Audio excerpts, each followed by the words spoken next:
Um, so here we are on 3 platforms today. We are on LinkedIn Live, we are on YouTube Live, and we are on Facebook Live as well. So, hey everyone, I hope you are doing good, and I'm super excited to meet all of you today here and talk something about which is a part of all of our lives, which is our mental health. So, let's begin with a brief introduction. And I am Dr. Manpreet. I have a PhD in psychology. I have been working with my audience from 3 years of age till 18 and above, with vast experience in the field of education, healthcare, and technology. I am interested and I am now open to collaborate and work with a global audience. I am also a member of Delhi University. I'm a member of Harvard Alumni Entrepreneurs, and I'm also a member of American Psychological Association. American Psychological Association. Today, we have a very special guest with us. He is one amazing person who is leading a movement. It's a social movement on neurodiversity. It's for all of us. All of our brains are different in our own ways. We are unique, yet there are certain parameters which make some people different from the others. And today we are going to talk about them. We are going to talk about you. We are going to talk about everybody who is thinking about their mental health, whether at workplace or not. Because today, I think Ronan will agree with me that today boundaries are so thin since we are working from home. Where is workspace and where is our home? It's all mixed up. So now I'll introduce my very special guest, Mr. Ronan McGovern. He is a graduate of Stanford He is a graduate of Stanford University, and he has been working in the field of finance, in the retail finance, for more than 12 years. He has a vast experience, and by the way, he himself is a neurodiverse person. But before moving ahead with our conversation, I would want all of us to focus a little bit on what is it that I'm going to talk about, and what is it that Ronan is going to bring into our conversation today? As you can see, we are focusing on ADHD awareness, but then that's not the only kind of people who belong to neurodiverse population. There's ADHD, there's dyslexia, dysgraphia, bipolar. Even for that matter, people who have been suffering from depression for long term, their brains also differ from a healthy brain. So so-called healthy brains. Everybody is now today is a part of neurodiverse population, and we are going to focus a little bit on the status. As you can see, in India itself, more than 46% of people who are working in the private sector feel that they are stressed out. There is data there's data available from across the globe, from different countries, how every one of us is actually facing mental health concerns. Like in US, 94% of employees feel the pressure. So the stress that comes with work, it's huge. And anxiety and depression now seem to be a part of our everyday life. What can we do about it? That's where our solution will come into picture, where we are going to share a model, a self-sustaining model, which can help you, which can help your organization and your employees to deal with mental health concerns.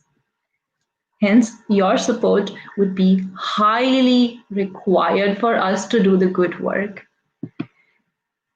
This is something like this we are planning, and I am going to share more details with you upon your suggestions. So after this webinar, this is the first thing. This webinar is the first. I would say it's a curtain raiser for us to bring to you everything that we are working upon.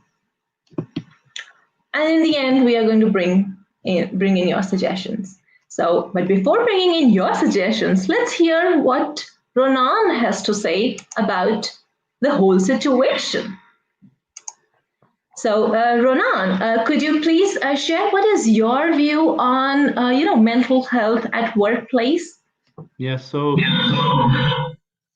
mental health is very important for everybody, and especially important for neurodiverse people, because people who are neurodiverse are very sensitive people. They experience intense emotions. So we experience the same emotions as everybody, except we experience them more frequently and more intensely. So they can cause quite a lot of suffering to us, which then is reflected in our behavior in the environment we're in. So mental health support, whilst important for everybody to live and thrive, is even more important for neurodiverse people because of the way they experience emotions. And their inner life tends to be more complex, and they're overcoming a lot of issues and trauma from childhood in general.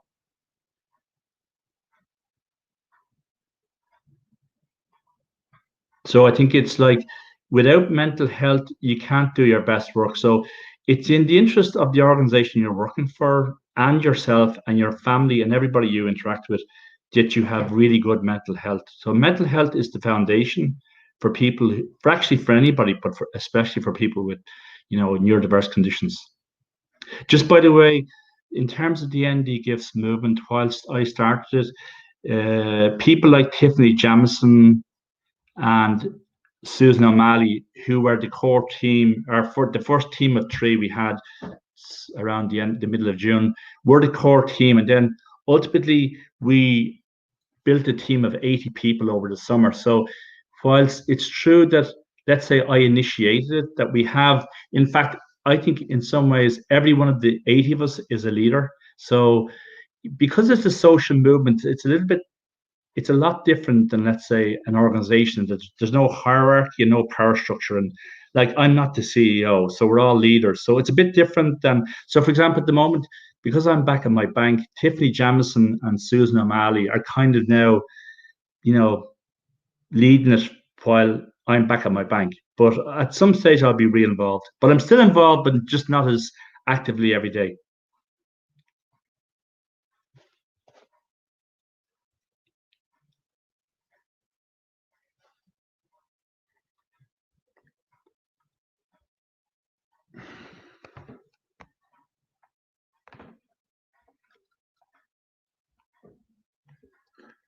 I can't hear you. Yeah. Oh, yeah. Okay, I'm sorry. Yeah, my mic was muted. Well, so I was just summing up Ronan's point that all of us need to think about our mental health and be vocal about it.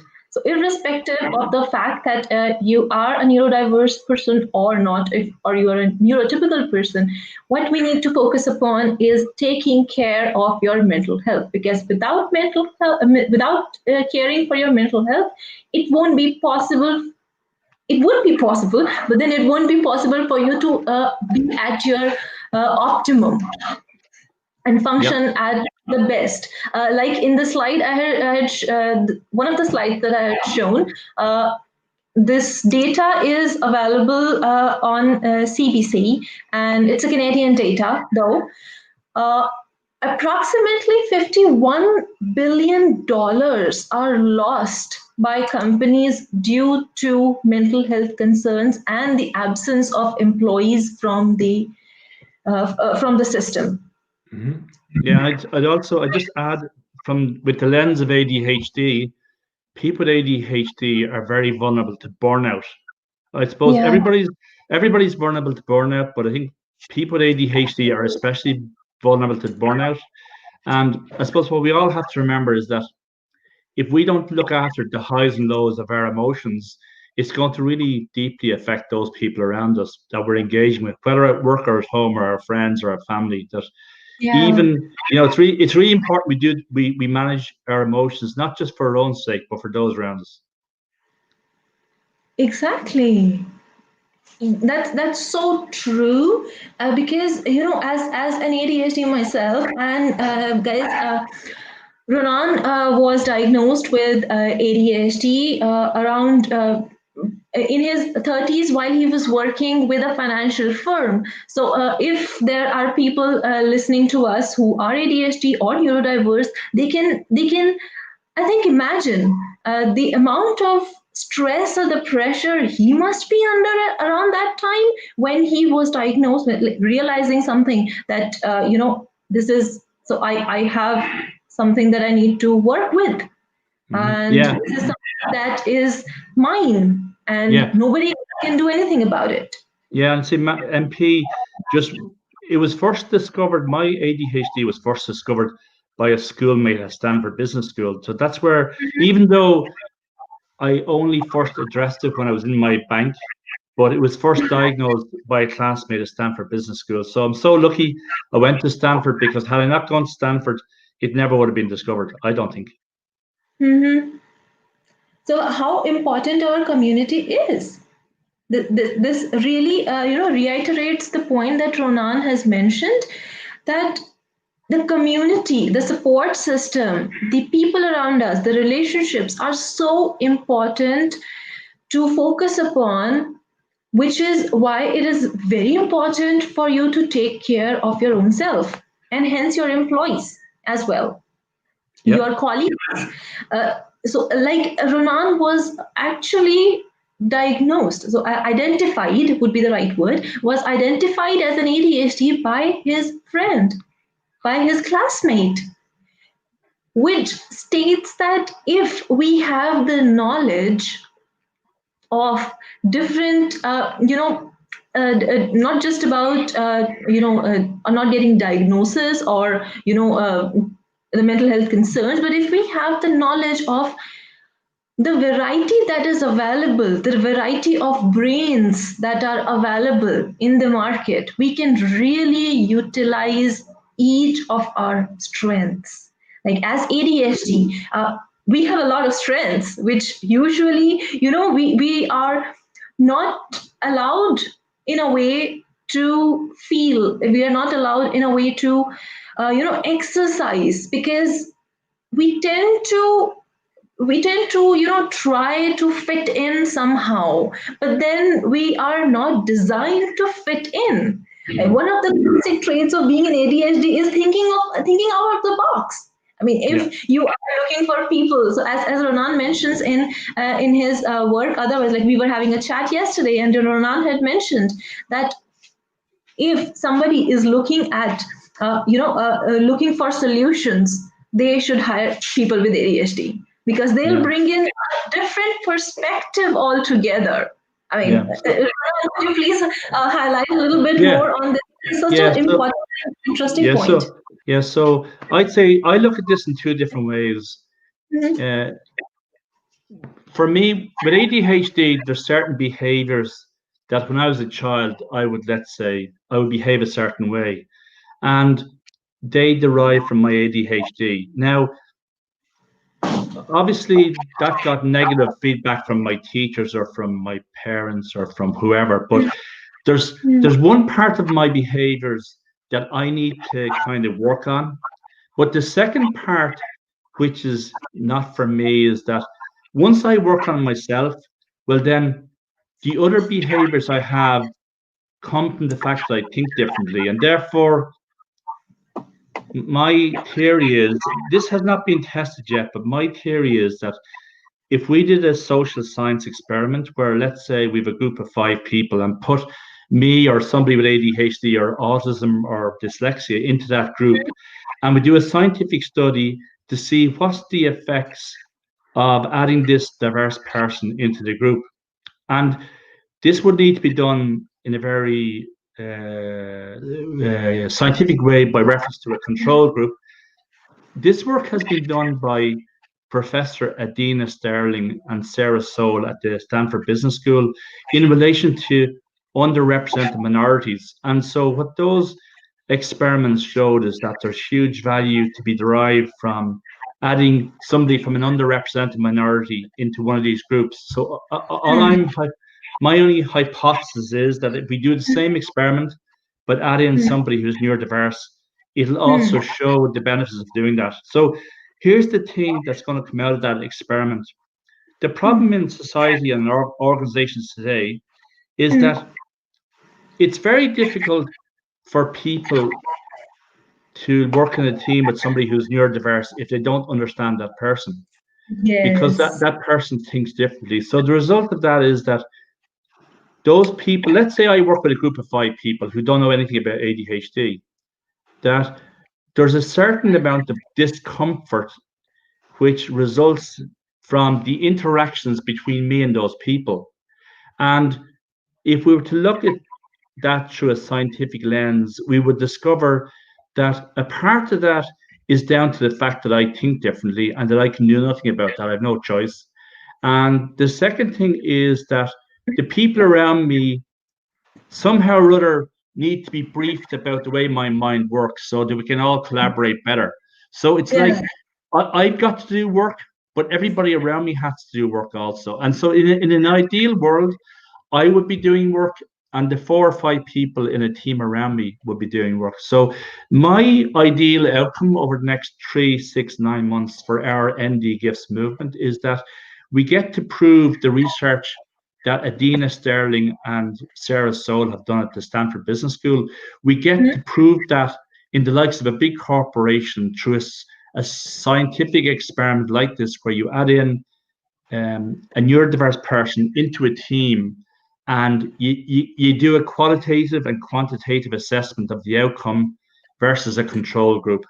So, so there's 2 components. One is that I must work on my behaviors to make the interactions as good as possible, but also the team I work with must also learn about ADHD or autism or dyslexia so that they can better engage and interact with the person so that the group as a whole benefits. And so that goes back to your point about, for example, out-of-box thinking, that I'm pretty sure that we could show that if you add in, let's say, a dyslexic person or whoever into a group of people, and you study it from a scientific viewpoint, you will be able to prove that there will be extra innovation that comes about from the proven extra creative capacities of neurodiverse people because of the way our brains are wired. So whilst at the moment in society all around the world, in organizations, that there are neurodiverse people everywhere, but they're all hidden and silent, and this resource is not tapped into, number 1, because it's not known about, or number 2, because they're unemployed or underemployed. And so, MP, that goes back to just to say this to everybody. The biggest finding of our study on NDGiFTS Movement, which, by the way, was originally Stanford Rebuild, an independent project of the Stanford Business School. The biggest finding from our work, as published in our report on the website, is that there's a huge unleashed opportunity for innovation in organizations across the world that stems from neurodiverse people who are either unemployed or underemployed. So, for example, in the world today, roughly 80% of people are unemployed, and another 15% are underemployed. So that means that only 5% of neurodiverse people are working in jobs where they can use their talents. So that's the biggest finding of our report. Ronan,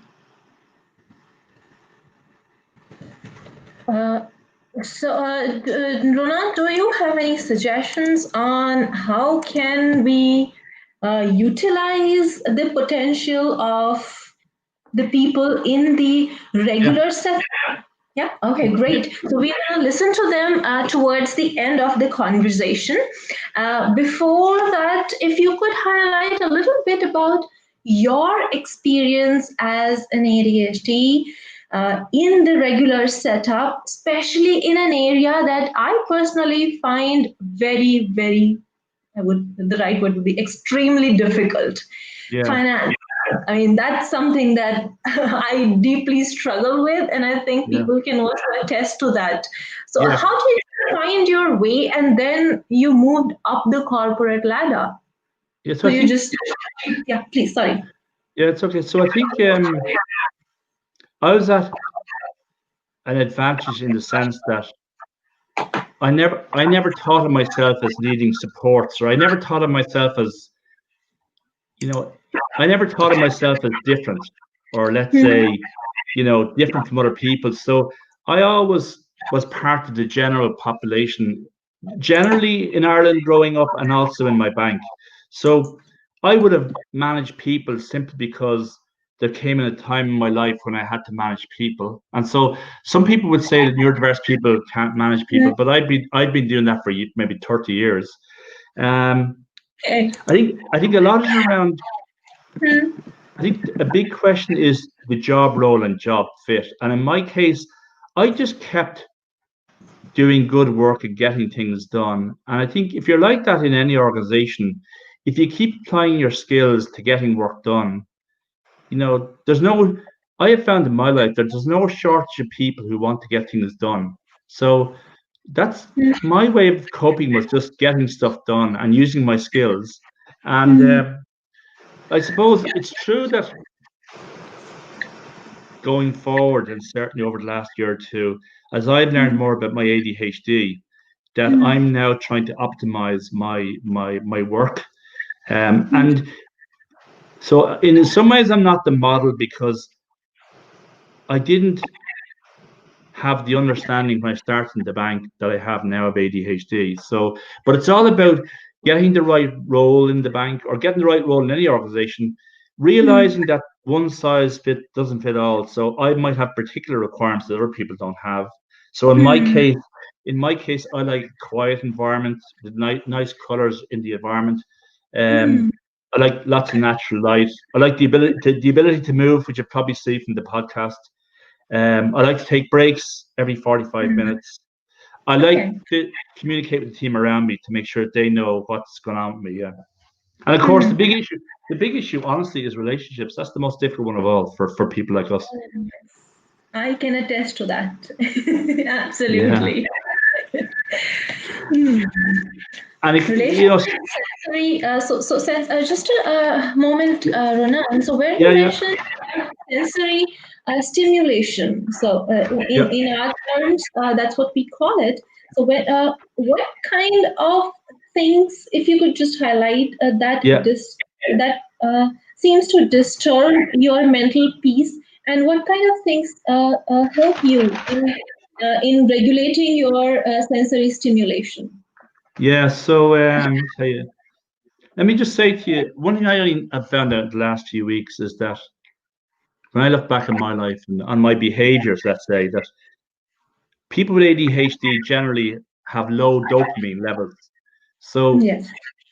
when you look back at your behavior in a very Mm, deep way, you begin mm, to see that a lot of your behaviors, a lot of my behaviors, were mm, really my body, or me, unknown to my mm, mind, seeking a dopamine rush to compensate mm, for the lack of dopamine in my body. mm, So that means that I was always chasing excitement, even in my career or my exams. Everything was about mm, basically chasing goals, because those chasing goals gives your ADHD the excitement, and therefore gives you the mm, rush of dopamine. So it's like it's basically what it is. It's a form of self-medication.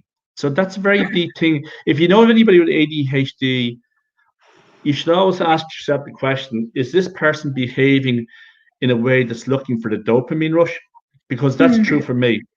Um, mm, you asked me, but so in terms of the things that help me, the things that mm, really help me, deal with stress and anxiety, or when I get my peace disturbed, I would say the first thing is nature.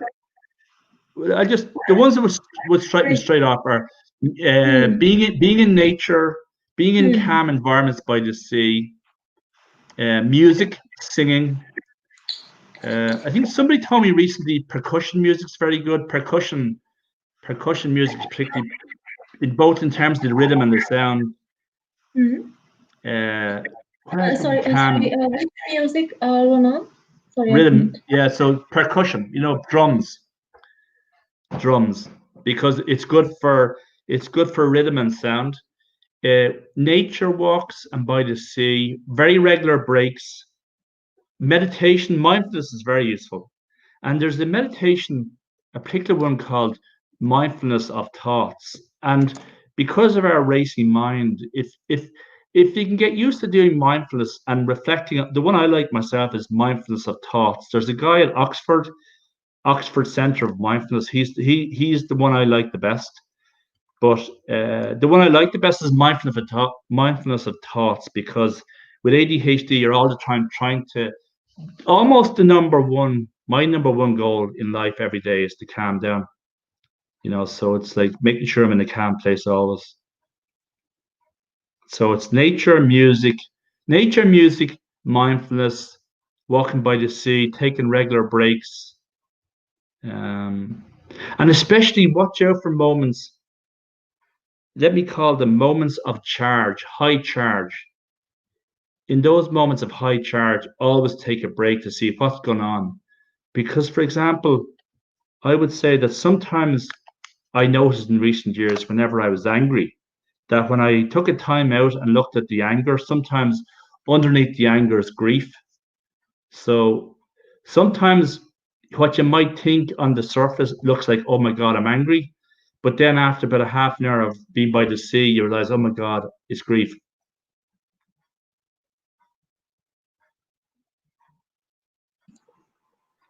Yeah, that's understandable, and the way you are dealing with your mental health is commendable, Ronan. Because these are some of, I mean, I think this actually sums up the whole variety of solutions that we have, and everything that does not involve medicine. So it's not to say that medicine is not helpful or medicine should not be taken, this and that, because every case is different. So we cannot label anybody with anything based on their decisions.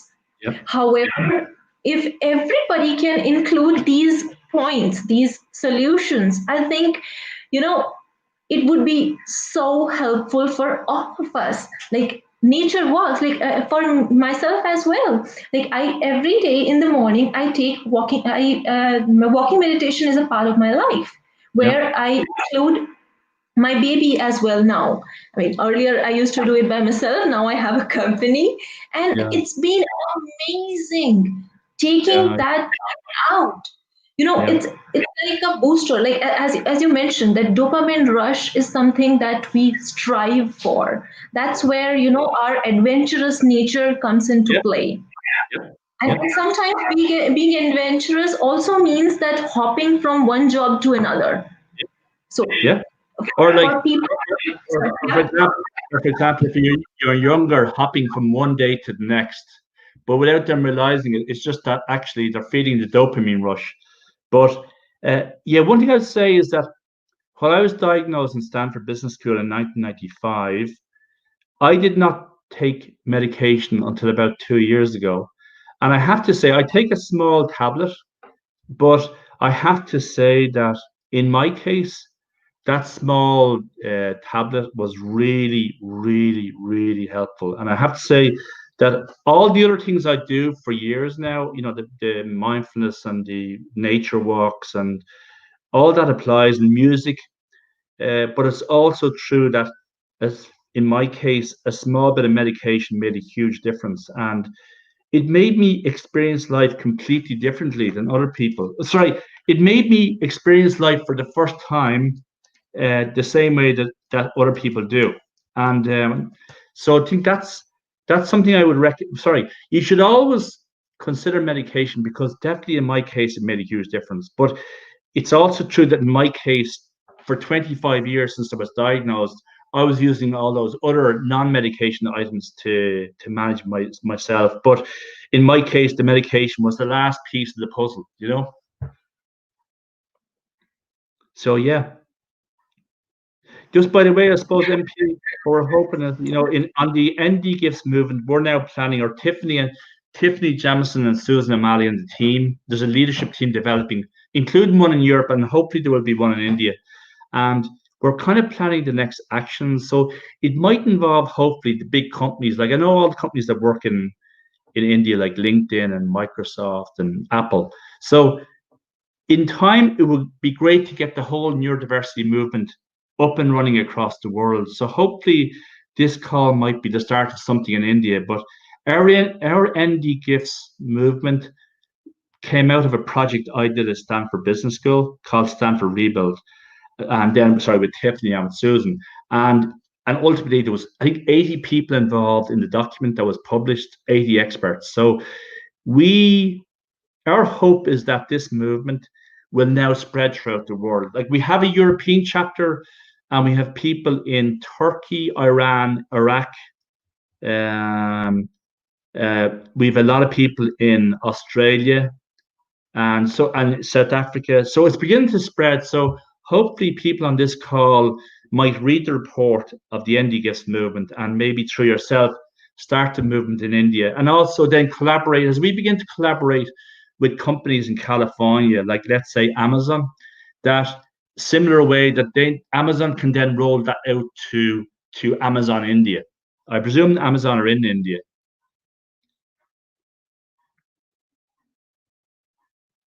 Yes, it's there. So let me just. So if Ronan and everybody, I have shared a link to download the report that Ronan is talking about, which is NDGiFTS report, and it is there in the comment section. There is another beautiful article which was written by a psychiatrist on Forbes. And that I have shared that as well, where he's saying that, you know, most of the entrepreneurs are ADHD. So that's the you know, the thrill that they look for, and you know, there's data supporting it, and how if all of us as ADHD, those who identify themselves as ADHD, can utilize the strengths and deal with their challenges. This is a beautiful article, and I've shared it with everybody in the comment section, so you can just take a look at it. And in case you would want to just, you know, share, this is the link. And and for the neurodiversity as well. Yeah, so just a moment. I'll also share the link to download the report. So this is the link that you can use to download the report or explore the work that Ronan and his team has been doing. And it's you know, I have been connected with some of the members of the team, and they are wonderful. I mean, wonderful with respect to the fact that they are so open to talk about their challenges, their everyday, you know, everyday failures and successes. This brings to me to the next topic that I have been thinking about, and something that I really personally struggle with is communication.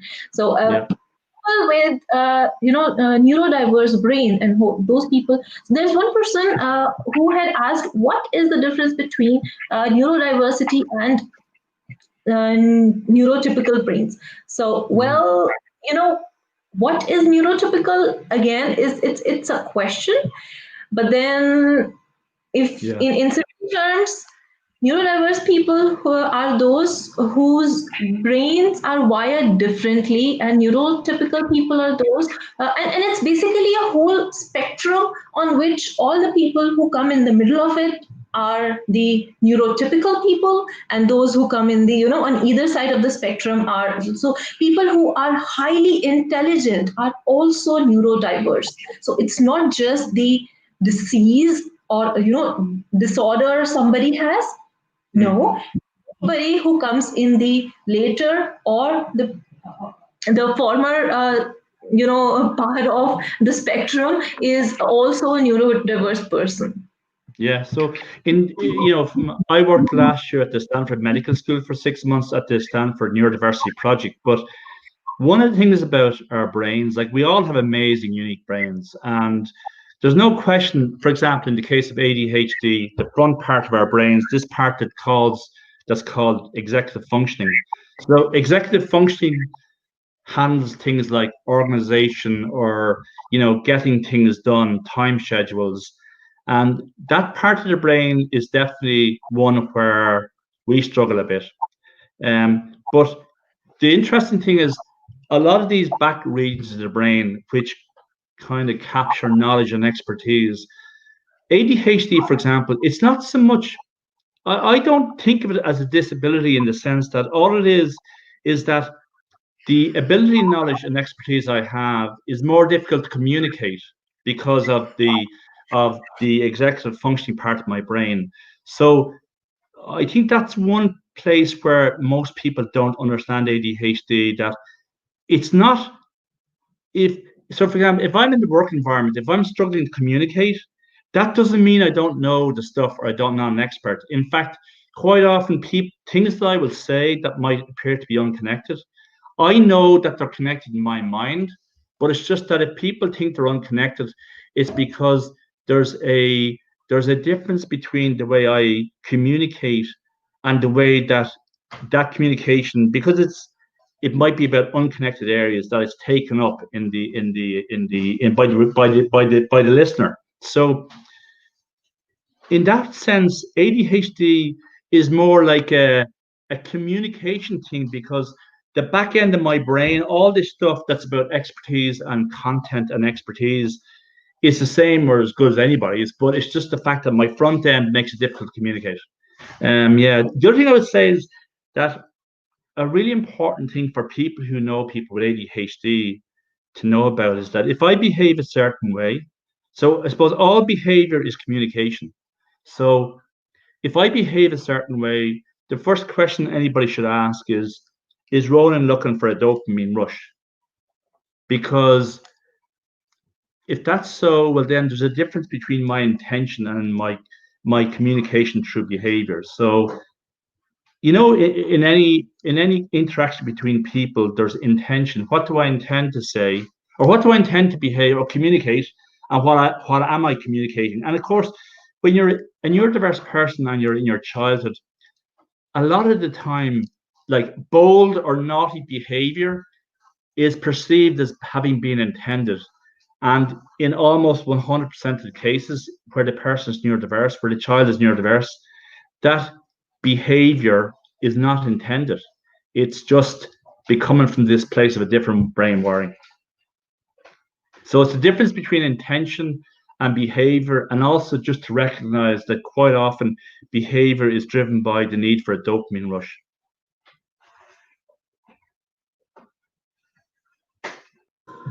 That's where I would bring in just the point that, usually not just for ADHD, but everybody for that matter. So, irrespective of the fact if they are neurodiverse or not, any behavior that you notice either stems from the intention of it. So, if they are intentionally doing it, or there is an underlying reason. There is always a reason behind somebody behaving in a certain manner. So if we can be a little more understanding, if not, sometimes it's very difficult to be understanding as well. So we need to accept the fact that all of us since experience our emotions so intensely.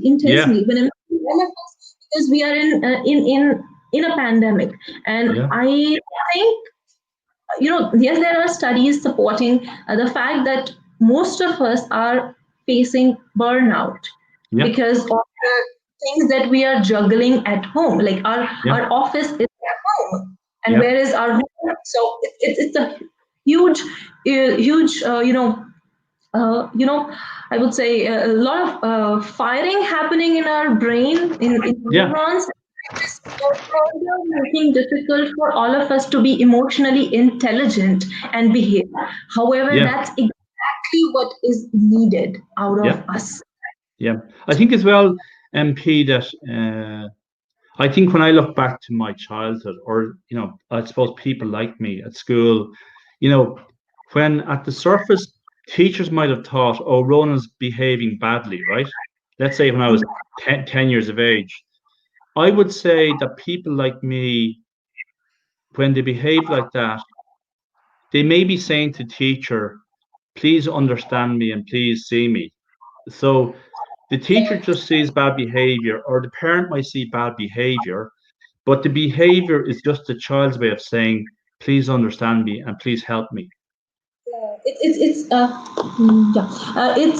call for connection. So Yeah, it's usually even as adults, I think what yeah, at the basic of everything what we look for as social animals is yeah, connection.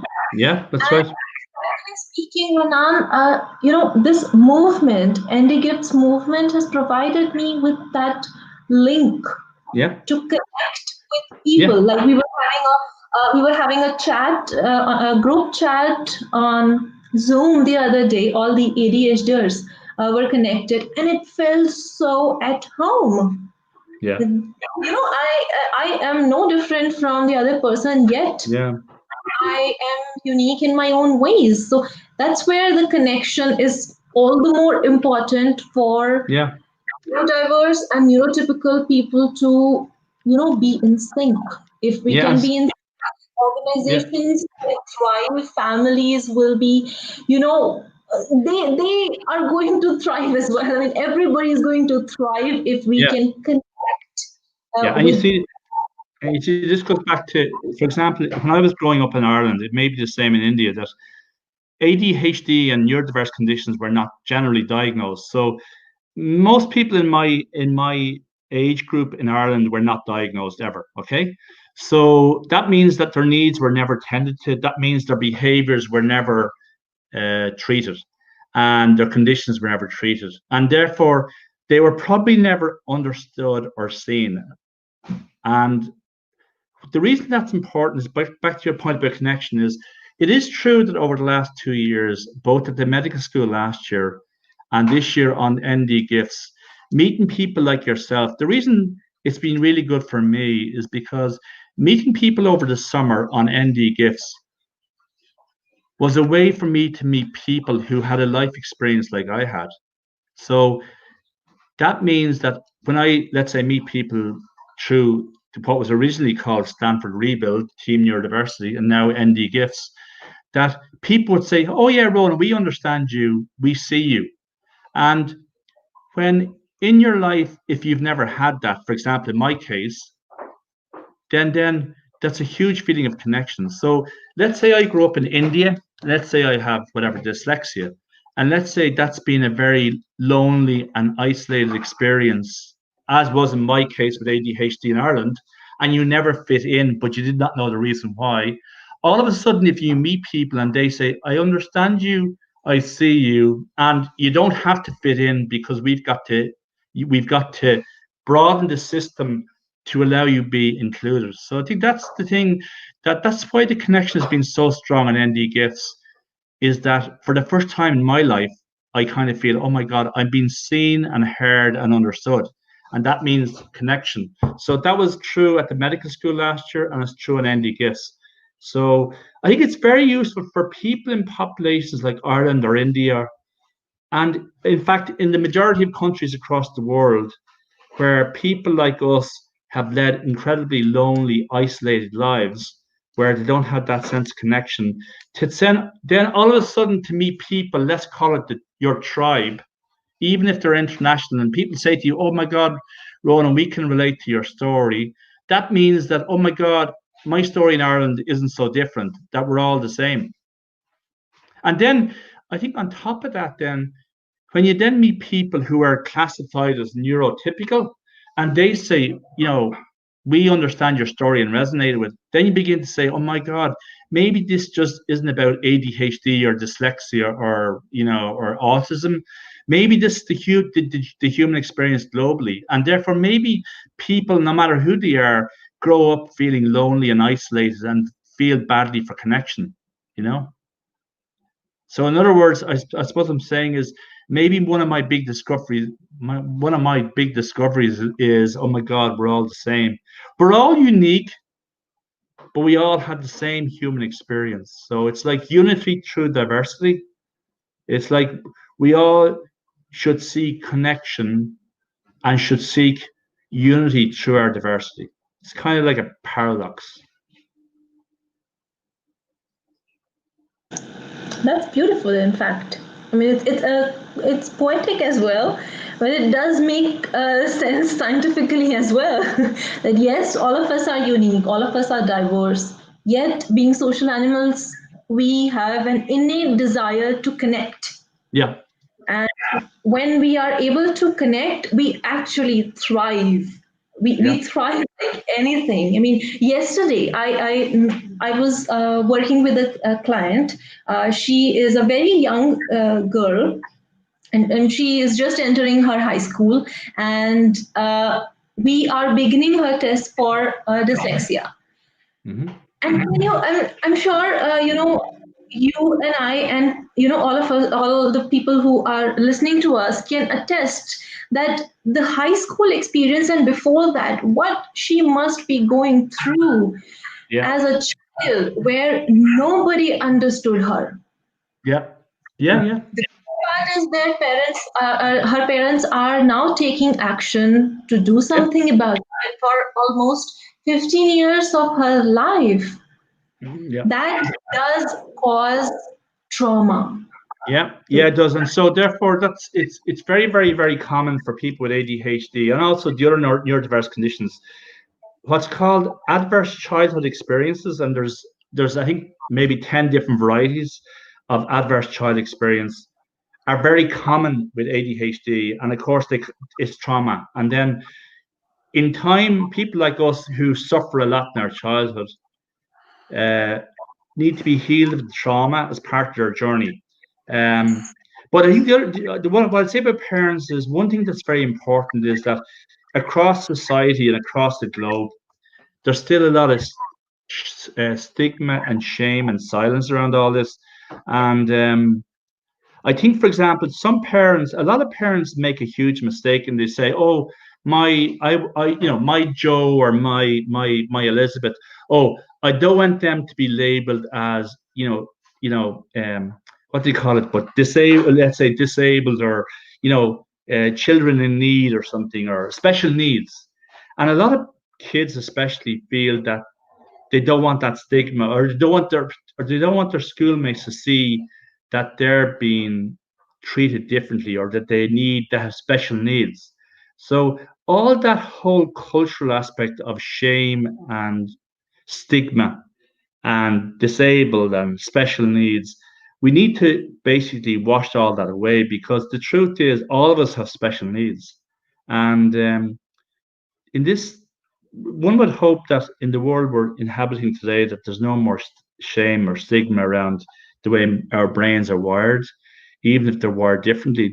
That's usually the way evolution has made it. So evolution has designed us with different brains for the very reason that evolution wants to make sure that we have a better society. So the reason we're given different brains was not to make my life more difficult for people. So like whoever runs the world, whoever the universe that created us, that it wasn't like that universe said, "Oh, we must create these people so to make life really difficult for everybody." No, the idea behind making people with different brains and designing people with different brains was to help society be a better place. So we as a society have to remove the obstacles that make interacting with people with different brains a cause of suffering, and we have to leverage it in the way that it was designed to be leveraged to make society a better place. I hope that kind of explains the way I see it. Ronan, how beautifully you have expressed the whole, the studies that have been done on neurodiverse brains, that what is the need and where is it coming from. There's this beautiful study which is mentioned on the link that I have shared, the Forbes article by Dr. Dale. Dr. Yeah, Dale Archer. It does mention that since it is talking about ADHD in particular, so I'm taking that example, but then there are a host of studies where they do mention that our neurodiverse brain were evolved out of yeah, the uh, say for example for ADHD, the ADHD brains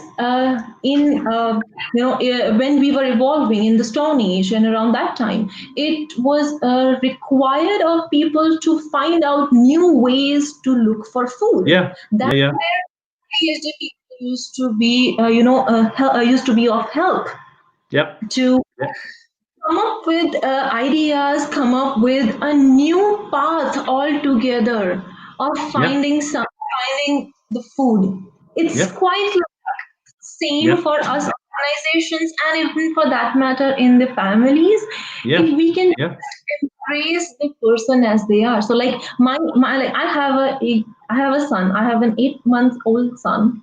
yeah, Considering him to be like me would be so wrong. It would be yeah, unfair in yeah, any which way. When we know that no two people can be exactly same, but as parents, we tend to make that mistake consciously or subconsciously, which adds up to the trauma, leading to yeah, adults facing yeah, troubles, facing so many issues and yet thriving. But then if we can reduce that, I think it would be helpful for the generations that are going to come, generations which are now entering the world after COVID-19. yeah. So So that, yeah, so that's very interesting because, yeah, you see, that's the thing. Even it's just like with every human being, none of us should ever make the mistake that, let's say, even for example, ADHD. Oh my God,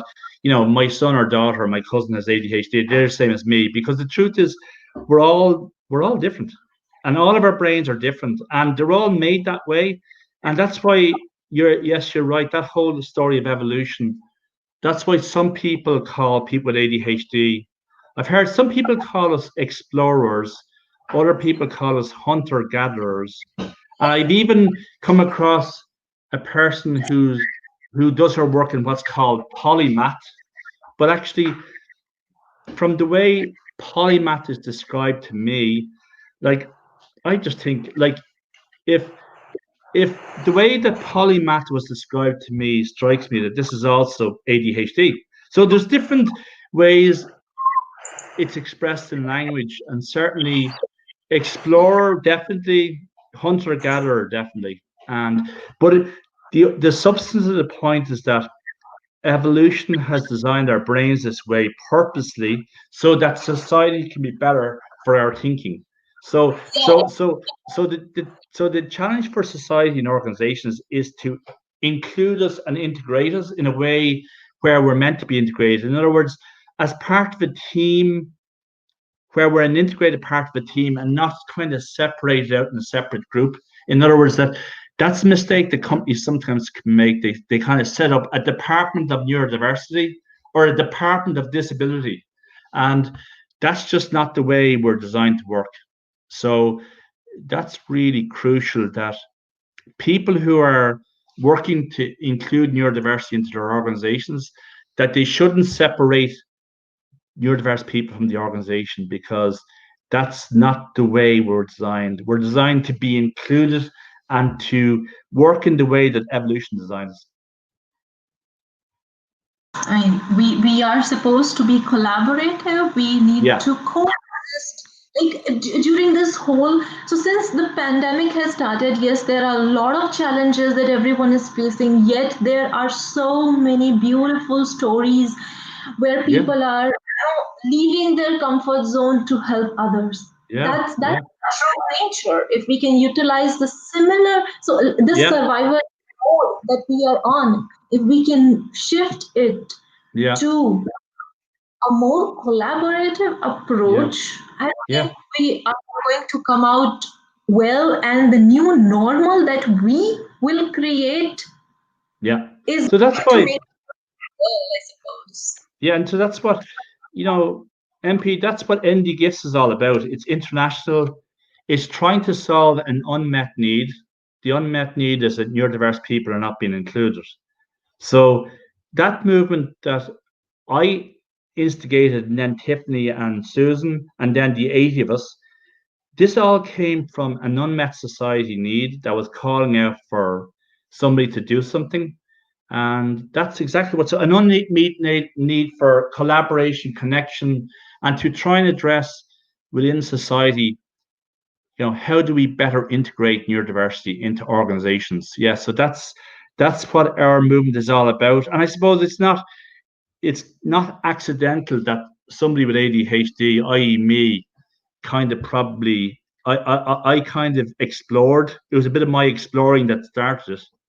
But then there's loads of people who joined in. So we're on the right path. I just hope that through this call and this live call, that I'd love if people around the world would listen to this and then take action in their local countries and maybe set up an NDGiFTS movement, chapter in their country, because that's, if we can make this movement global and then work with companies like, let's say, Amazon and Apple and Facebook and all these companies, or let's say Google and Salesforce and Bank of America, of course, are definitely one of the leaders. So Bank of America and even my own bank, AIB, are one of the leaders. So there's leading companies. Goldman Sachs are leading companies. So hopefully this is beginning to spread. As more and more people like Goldman Sachs and Bank of America do this work, hopefully it'll spread. But I suppose it all goes back to needing to provide the mental health support, and by the way, also the coaching and the feedback and all those loops that help people with neurodiverse conditions thrive, actually just like everybody else does as well, through tailored supports, tailored mental health, understanding the person. For example, that people with ADHD have this desperate need for dopamine and they behave to get that. And so that's kind of everything I know. But anybody who's interested should read the report and get in touch with us. As I say, Tiffany Jamison and Susan O'Malley are doing a lot of the work now that I'm back at my bank, but I'm still connected, but just not as working full-time with it. Is there anything else? So we actually have almost 3 minutes left because we had decided for an hour session. But then we can go on for another 5 to 10 minutes, where I just want to highlight this part where Ronan mentioned that what can we come up with, or what do we want to come up with. So here is some. This is the kind of model or the desired outcome that we have, that we are able to come up with a model, a self-sustained model through these discussions, and which then organizations can utilize at any place they are located. So idea is to bring up a model which is scalable, which is very important when it comes to mental health, providing good mental health support. Another one, measurable. So not measurable, not just for the person who is on the receiving end, but also for the organization. If they can, strategically see the improvement in their employees, I think that will help them in further working upon the whole area. Next one, as I mentioned earlier, which is like something which is globally available, irrespective of where you are located, you will be able to access these resources and the support system Yeah.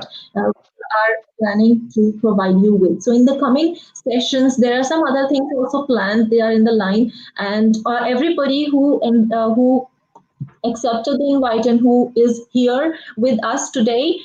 I'm going to personally share the report that we come up with and the report that NDGiFTS it has also produced. So if anybody in India wants to get in touch, so guys, you are open to get in touch with me and Ronan as well to talk about the movement, or you want to be a part of movement, just let me know, and we will make this a better world together.